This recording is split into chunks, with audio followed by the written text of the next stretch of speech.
I've been meaning to make this video for quite some time, and Jesus Christ, that light, it is really freaking bright.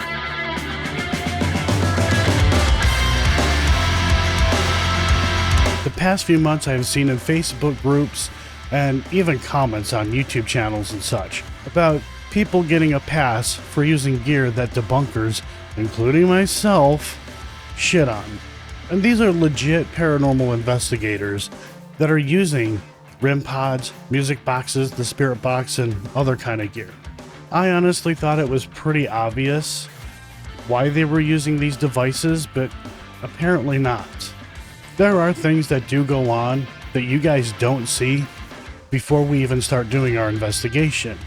Of course, you guys get to see the walkthrough and get to hear about the spooky things that happen in these locations, people's experiences and stuff like that. What you don't always see are conversations that we have with owners of the location or the caretaker of the location.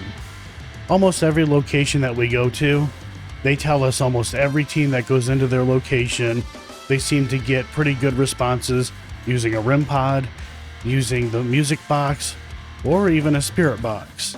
Those are things that we don't shrug off. It's our job. Well, it's not a job, but I'll just say it is our job as paranormal investigators to check those claims. I want to quickly categorize this.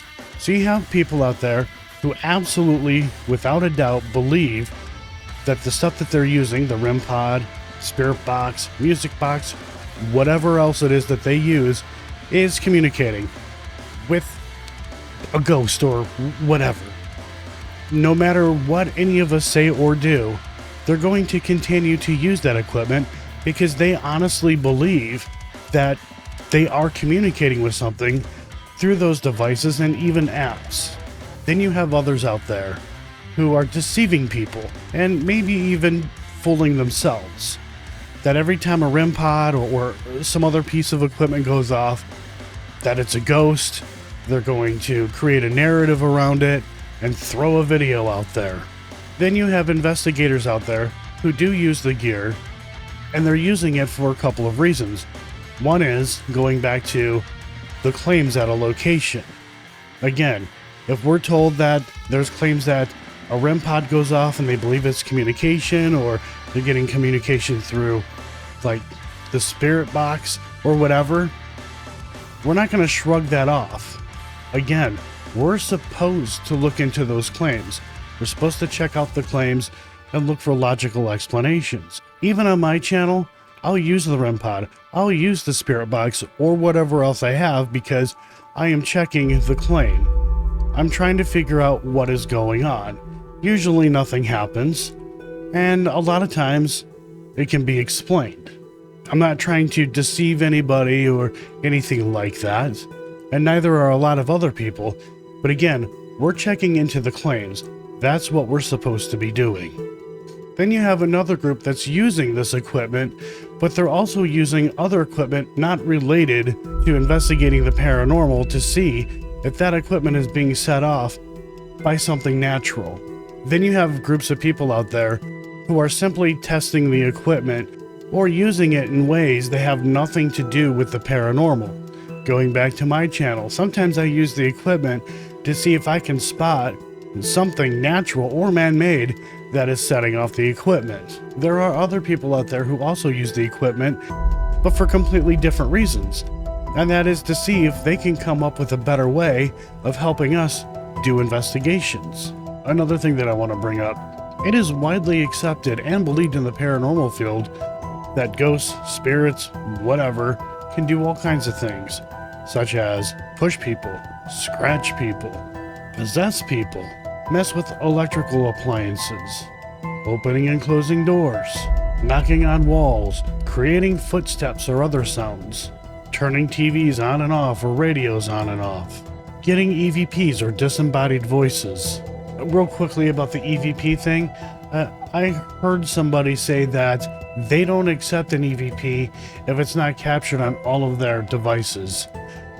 Clearly that person has no idea what an EVP is. Anyways. But yet for some reason, when somebody puts out a REM pod to try to communicate with something, well, that's just off the table. If a spirit or a ghost or a demon, whatever, can do the things that I've mentioned and is widely believed and accepted, then why is it so hard to believe that they can set a REM pod off, or set a music box off, or even communicate through a spirit box? All of a sudden that stuff just becomes silly and should be scrutinized. Then all of a sudden that person or that team is fake, and people want to see debunkers or whoever else go after that channel because they were using that equipment. I have never said no one should be using a REM pod or any other device. What I have said is there's too many false positives, and there's no way we can validate communication if a REM pod goes off. With just about everything, there's too many false positives, and jumping to the conclusion that it's a ghost is just ridiculous. But there's nothing wrong with people using devices like the REM pod, a spirit box, or anything else. It's about the way it's presented. If somebody's going to present something in a deceitful way, that's a problem. Again, there are other people who do absolutely believe that these devices are working, but that doesn't mean people should go after their channel and scrutinize them for using the equipment. This may be a really bad example, but that would be like me, being a Christian, scrutinizing somebody who's a pagan for what they believe, or vice versa. There's no reason for it. And then you have those who use the equipment because, well, they are looking into the claims. That doesn't mean debunkers or whoever should go after that channel because they're using the equipment only to test the claim. It really seems like with certain people that they want a witch hunt. When they see certain channels use certain equipment and they're getting this pass, that they should be scrutinized, that somebody needs to go after that channel. It really feels like with certain individuals that it's a witch hunt. That's it, guys. My 2 cents. I just honestly thought that there were certain individuals who were smarter, but I've been wrong before. Love you all. See you in the next one.